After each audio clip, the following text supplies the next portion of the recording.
The divisional round of the NFL playoffs is here. It is so unpredictable. It's one of the most unpredictable weeks in the NFL. 2 years ago, we had 4-game winners. We have 4-game winners at the buzzer. Last year, the closest game in the divisional round was determined by 7 points. Every other game was a blowout. Hello, everyone, and welcome back to the 12th Horseshoe podcast right here on Surge Sports. Alongside Eli Weintraub, Jack Rizzo here with you as we get set for the divisional round of the NFL postseason. Super Wildcard Weekend is behind us, and now we look ahead to the divisional round. Eli, how are you doing today, my friend? Welcome to prime time. Thank you, Jack. I'm doing very good. It's 8 o'clock, so it's prime time hour. I'm excited. Can't wait to make some picks, and there's such a great matchup of games. You know, the first first Saturday games might sound like bloods, but they're easily as competitive as you could think. We cannot wait to break it all down for you here tonight. Absolutely. So we'll just get right into it. But before we do, we forgot to say this on Tuesday, but just wanted to say happy Martin Luther King Day last Monday. Yes. As honor the legacy of a great man who really helped change our country for the better. Promoted Absolutely. such positivity in the United States. So thank you for everything, MLK. Rest in Yes. peace. All right. Yep. All right. Well, before we get into the games, we do have some head coaching news, Eli. So there were 8 head coach openings this offseason. It looks like it's gonna stay that way because it was announced a couple of days ago that Mike McCarthy will not be fired. He's going to play out at the final year of his contract here with the Cowboys. Not too shocking considering the fact they let Jason Garrett play out his contract with the Cowboys. And well, it's not official yet, but it sure looks like that Nick Sirianni is gonna remain the head coach of the Eagles. We'll see if any of their any of the rest of their coaching staff changes, but that's some news. As for the other 8 vacancies, well, there's only 6 now. The Patriots last week announced the hiring of Gerard Mayo as the new head coach, and he was introduced in a press conference, I believe, Wednesday. So Gerard Mayo officially the new head coach of the Patriots, and we have breaking news right now, Eli, that the Raiders have officially removed the interim tag off of Antonio Pierce, and he is now going to be the official full-time head coach of the Las Vegas Raiders. Congratulations to him. Really turned around the culture of that team last year. And, the players got behind him. I mean, there was Max Crosby literally said that he would request a trade if they did not bring AP back. And, the Raiders had interviewed, they were rumored for Jim Harbaugh and some other big coaching candidates, but they end up sticking with the in-house guy. But, Eli, what are your thoughts on that? Give us your overall thoughts on all of your, the head coaching news. Congratulations overall to Antonio Pierce. That is an absolute well-deserved job. And I think he absolutely earned it the way he took this Raiders team to a whole different level. Obviously, if the Chiefs were not in their division, we would obviously see a whole new Raiders. We would possibly see a playoff Raiders team. So congrats to the Raiders overall. They could be off to a pretty good success start. So that is awesome to hear.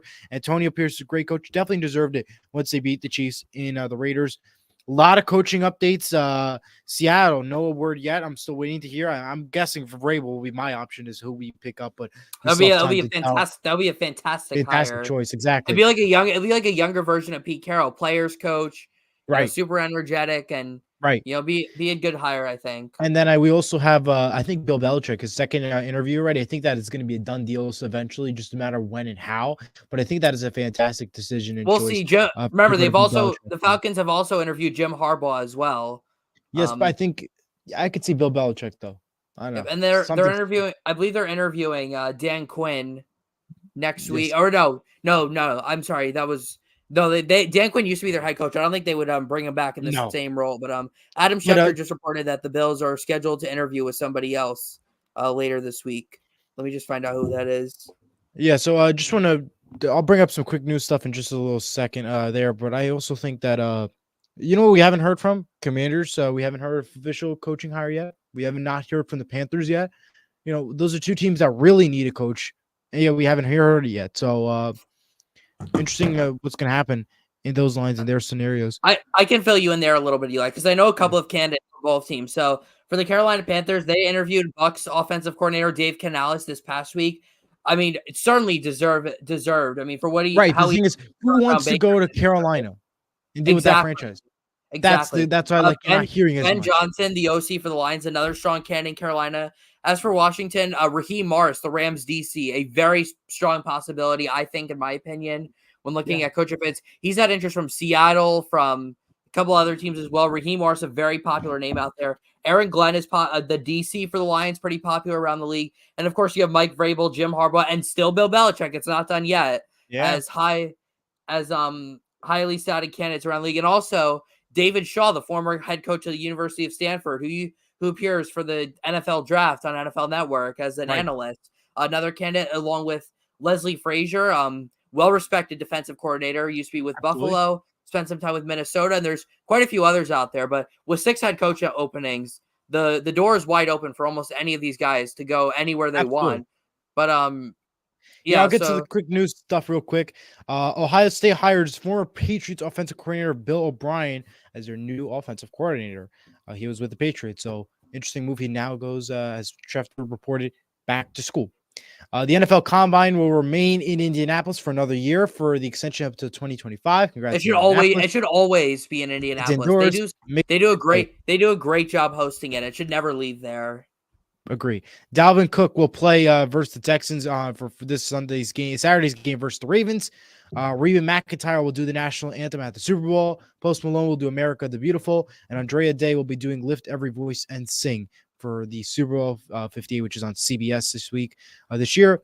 Cowboys have not have a head coaching change, will not be having a head coaching change as they'll be sticking with Mike McCarthy as their head coach. Interesting decision in Dallas. A little shocking there. I know, I thought honestly Dak Prescott was part of the issue as well. So I think we'll be seeing a lot of changes come next year because I don't think we'll have another good playoff run anytime soon for Dallas sneak peek. And and finally, NFL viewership was announced for the wild card weekend, and taking home first place was the Packers Cowboys game, the blowout game on Fox with 40 million Good. Everyone views. got to see the Cowboys get blown Yes. out. The second most popular was Rams Lions on NBC with 36 million. Third popular was Steelers Bills on CBS. Fourth popular was Browns Texans, 29 million on NBC. Fifth place was Eagles Bucks with 28.6 million. That was over on ABC and ESPN. And you know what came in last, Jack? What is it, Eli? Just spoil it. I think it's called Peacock, as they took home Shocking. We could not have guessed 23 that. million views. It was the lowest wild card viewership for the week, and I think in a while, in my opinion. That sounds like a regular season view. And yet, no, they have made a special video at halftime of the Lions-Rams game just to promote that, we did so well on that Peacock game. So I don't think you did that well. If That's also 23 million people have canceled their Absolutely. subscriptions by now. Correct. So smart, Jack. And those are my notes, and let's get to the picks.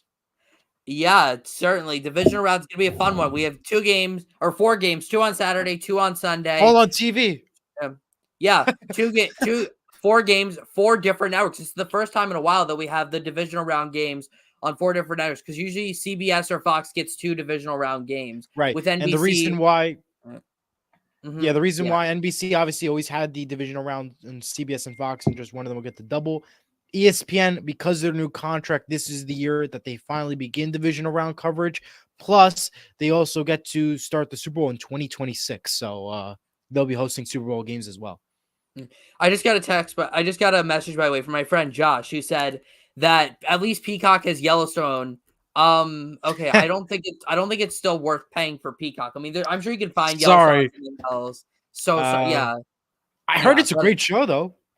Yeah, I heard it's good, but I don't think it's worth the money. Peacock is, I don't really like it that much. No, all right, it's not like Netflix or Disney Plus or anything like that. Divisional round games. Here we go. Yeah, so it should be a good divisional round. I'm really excited for this. By the way, out of the 8 teams that are in the divisional round this year, only 3 of these teams made it to the divisional round last year. We'll start off though with the Saturday games, and we'll start off with a game that's going to be on ESPN and ABC at 4:30 p.m. in Baltimore, Maryland. The Ravens, the number 1 seed in the snow. Yep, in the snow. The Ravens, the number 1 seed in the AFC in 2023. First time since 2019 they've been the number 1 seed, and they will be hosting the Houston Texans, the Cinderella story Houston Texans at home. Now, these 2 teams played back in week 1, where the Ravens beat the Texans 25-9 in a very impressive showing.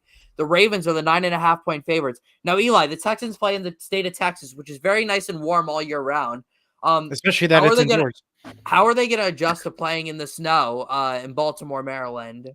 It is going to be a different adjustment there, Jack. Obviously, the snow is not going to be is going to be definitely a factor, but as we remember, CJ Stroud is him.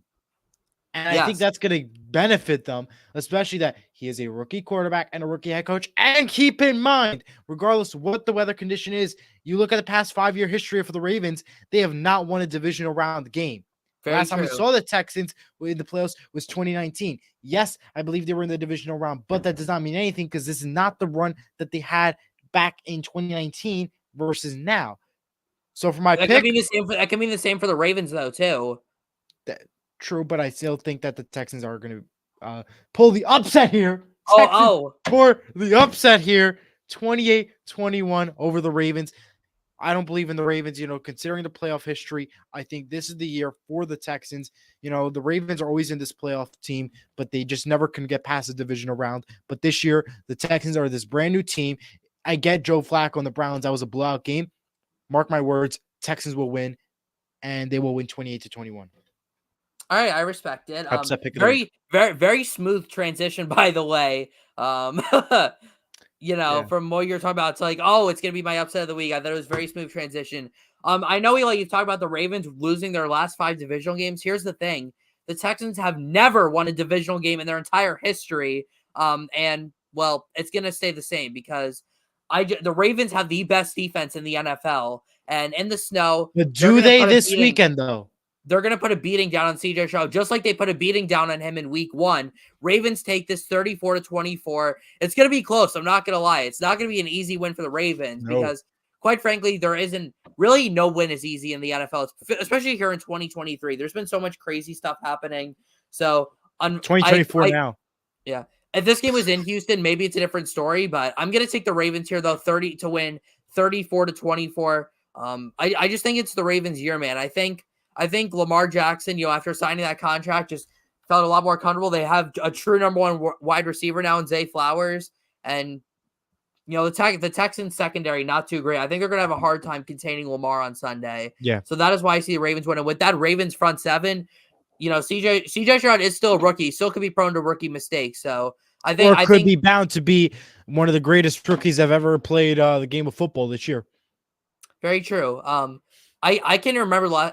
We're still, keep in mind, we're still a few weeks away, but I don't remember the last time we had a rookie quarterback start in the Super Bowl. And Patrick, It hasn't. I don't remember the last time, but I could tell you this: it could happen. There's possibilities. Definitely could happen. But as I said, I don't remember. I can't remember the last time we had a rookie starting quarterback actually play in the Super Bowl. Russell Wilson made it in his second year. Very impressive, but it's been a long time. Different situation. Yep. All right. Saturday night, 8:15 on Fox. The 1 seed versus the 7 seed. True David versus Goliath matchup here. The Packers travel on the road to take on the 49ers. Now, the 49ers have absolutely owned the Packers, especially in the postseason. The 49ers ended the Packers playoffs in 2021, 2019, 2013, 2012. It feels like almost every single year that they have played in the playoffs, it has always been the 49ers winning, and the 49ers are at home in this game. Really just 2 losses at home all year that actually counted because week 18 didn't really count. But this is the 49ers are probably the most loaded team top to bottom in the NFL when they're healthy. The Packers, though, the true Cinderella team, you could argue they're the hotter team right now. And here's the thing, Eli, with the Texans and the Packers, they might have an advantage because they played last week. The 49ers and the Ravens are both on a week off, so they might be a little rusty coming out. But what do you think? Do you think the Packers have a shot against the 49ers? They had a shot with Dallas because Dallas is Dallas. They always choke in the playoffs. But when you look at this 49ers team, they always seem to do good in the divisional round. But then when it comes time for the conference championship, it's a whole different ball game. So for my lock of the week, give me the 49ers 35-21. I think the 49ers have it this week. They shouldn't have any issues competing with the Packers. Yeah, very good point there. Yeah, another good point with the 49ers. 49ers have been to 6 NFC championship games since 2011. They've won just 2 of them, and they lost in the Super Bowl in both times. So they've had problems finishing the job, but we'll see if 2023 can be their year. All right, let's move on to Sunday now. Sunday, 3 p.m. on NBC. That's your lock, by the way. Yes, both of our locks. I have the Niners 38-20 winning the game. By the way, Sunday, 3 o'clock on NBC, a game that I don't think any of us could have predicted. I mean, No. both these teams are up there for having like the worst win percentage, I think, in the last 30 years. The Tampa Bay Buccaneers, I believe, have the worst win percentage of all time. And the Lions just won their first playoff game in 30 years. But the Bucs and the Lions are going to be playing each other in the divisional round. Yeah. Absolutely crazy stuff. I don't even know how this is possible, but the game is in Detroit. It's going to be another great atmosphere for the Lions. Really exciting. It's crazy to think that one of either Baker Mayfield or Jared Goff, both of whom were written off, are going to be playing in the NFC Championship game. Former number one overall were written off after a few years, but they have found homes, both of them, with their new teams. But it should be a great one. I'll start off with the picks this time. I love Baker so much, and I hope Tampa Bay extends him and he's the starting quarterback going forward. But the Lions are a team of destiny this year. Give me the Detroit Lions at home, 21-16, to advance to the NFC Championship game. Eli? Well, when you look at this Tampa Bay Lions are a Buccaneers, favorite, by the way. when you look at this Tampa Bay Buccaneers team, they're this interesting team, an interesting scenario situation because the Buccaneers, when they clinched a playoff spot, they only won 9-0 to the Panthers.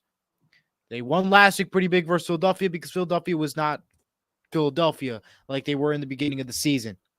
However, this Lions team has the best shot right now, considering that they are home. The crowd was electric. They were awesome last week versus the Rams, even though it was a close one. But I think the Lions should be able to pull it off again. They're on NBC, same channel again. So it'll be the Lions 31-24 in the victory. Final game in the divisional round, maybe the game that we're looking most forward to. It's another rematch between Kansas City and Buffalo. The only difference this time, it's in upstate New York at Orchard Park, the home of the Bills, where it's going to be in the low 20s and extremely cold. 6:30. Yep, 6:30 on CBS. Buffalo is the 2.5-point favorite. Every home team is favored, by the way, this weekend. But it should be an interesting game. But Eli, Patrick Mahomes has played in Buffalo just one time in his career, and that was in front of no fans. How much effect do you think the Buffalo fans are going to have on him in this game? It'll be huge, especially if they score a touchdown, because it'll be a snowball fight like never before. And I think it'll be huge to see snowballs fights everywhere. Patrick Mahomes, he can deal with the Arrowhead cold. He can deal with the Arrowhead fans, but he cannot deal with Buffalo, New York fans. He cannot deal with it, nor can Taylor Swift. So sorry, Travis Kelce. Sorry, Taylor Swift. I'm taking the Buffalo Bills 26-23 in a very close game in Orchard Park, New York. I don't really have it as a close game. I have Buffalo winning this 28-18. Wow. This game is in Buffalo. The Bills, everyone counted them out earlier in the season. Of course, the years where we expect them to do good, they did bad, and now that when we count them out, they're gonna just play well. The crazy thing, like the script is saying, imagine like a Bills Lions Super Bowl, two teams that that'll be the craziest thing in the world. Yep. There are three teams, by the way, that are still in it that have never won a Super Bowl. The Bills, the Lions, and the Houston Texans. The Lions and the Texans have never even been to the Super Bowl, let alone win the Super Bowl. Yes. So, program note for tomorrow. Sports with Mano Mano will air at 8 a.m. instead of 10 a.m. St. Mary Girls basketball is taking place tomorrow. It will not be broadcast live on Surge Sports, however. Yep. I was going to say that Buffalo, it should be a great game. 2.5-point favorites. I have a 28-18. And, well, sorry, Taylor Swift. Haley Steinfeld is going to win this one. All righty. Yeah. So give me Buffalo 28-18 to go to the AFC Championship game. I want to see all cameras on Taylor Swift if the Chiefs lose. Yeah, that would be hilarious. All right, well, I think that's going to do it for this divisional round episode. That was Go Seahawks. Good night. Thank you so much, everyone, for watching. Go Colts. See you guys. That was Go Seahawks. See you guys. Go Colts. See you guys tomorrow. Hold up. What happened? No Rangers? Who are the Rangers? I don't know who they are. Go Colts. Go Colts. Wow, Jack. I'm shocked. I need an explanation Colts. after the show. That was Go Seahawks. Good night. Goodbye. See you all tomorrow. See you all next week for our recap of the divisional round. Thursday. Bye-bye. Yep. Go Colts. Go Seahawks.